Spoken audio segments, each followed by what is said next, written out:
आज के दिन में सिर्फ़ ये कहूँगी कि अभी सावन का महीना चल रहा है। मुझे देखा जाए तो मैं जब मेरा भाई था ना, तो मेरे लिए सावन का महीना क्या हर दिन बहुत ज़्यादा अच्छा होता था। मुझे मेरे भाई की चिंता में नींद भी नहीं आती है।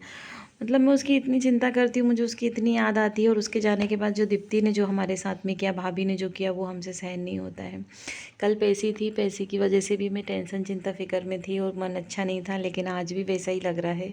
पैसी की तारीख 1 महीने बढ़ गई है। मेरी भाभी ने गप्पू की और करी कस्टडी के लिए फ़ोन लगाया और अभी हमें पता चला है कि जो वो भोपाल में नौकरी करती थी, तो उसने वहाँ से ट्रांसफ़र अपने मायके करा लिया है। मायके कराना, उसको मायके में रहना ज़्यादा पसंद था, इसलिए नौकरी मिलते ही अपने मायके वालों का भला करने के लिए वो सब चीज़ें कर रही। मैं नहीं जानती हूँ कि मेरी भतीजी कैसे रहती है। हमारी भाभी को हमने रानी बना के रखा था, मतलब ऐसा कि वो जो बोलती थी, वो जो कहने का बोलती थी, उसने जो बोला हम सारी चीज़ें करते थे। हम कभी भी ऐसा नहीं करते थे कि उनसे कोई डिमांड करते थे या फिर उनको कोई भला बुरा बोलते थे या उनके लिए कुछ भी गलत सोचते थे हम लोग।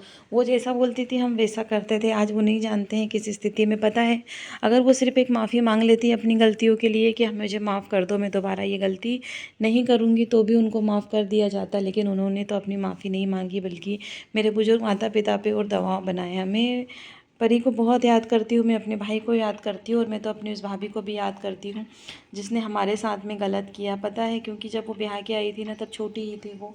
उनको हमने मतलब बहुत प्यार करते, जितना हम अपनी भाभी से भाई से प्यार करते थे, उतना ही हम अपनी भाभी से भी प्यार करते थे। लेकिन उन्होंने हमारे प्यार की कदर नहीं की। लेकिन हाँ, मुझे ऐसा लगता है इस जीवन में कभी तो उसे लगेगा कि मेरी देवनंदे बहुत अच्छी थी और हमसे प्यार करती थी। उनका हमने कभी कहना नहीं डाला। मतलब आप मानोगे नहीं कि हमने कभी उनको नज़र भर कर भी नहीं देखा कि वो कैसे दिखती है। आज वो नौकरी कर रही है, आज उसी कार में आना जाना करती है। कभी कभी लगता है कि क्या करें इनके साथ में। कभी कभी उनके ऊपर दया भी आती है, क्योंकि वो अपने मायके में तो सिर्फ बर्तन मांजने तक ही रहती हैं।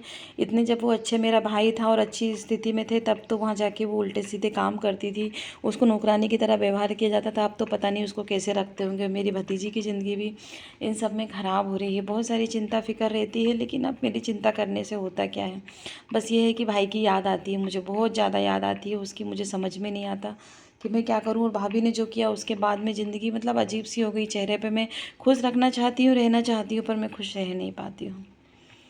और ये सारे वीडियो आप जैसे जानते हैं, मैं ये परी के लिए बना रही हूँ। परी जब बड़ी हो जाएगी तब मैं उसको डेट बाय डेट बताऊँगी कि बेटा ऐसा नहीं है कि हम ख़राब है, तुम ये देखो, मैंने हर डेट पे जब से तुम हमसे अलग हुई है, मैंने तुम्हारे लिए वीडियो बनाए हैं। और जब वो सुनेगी तो शायद वो समझ पाए कि हम उससे कितना प्यार करते हैं।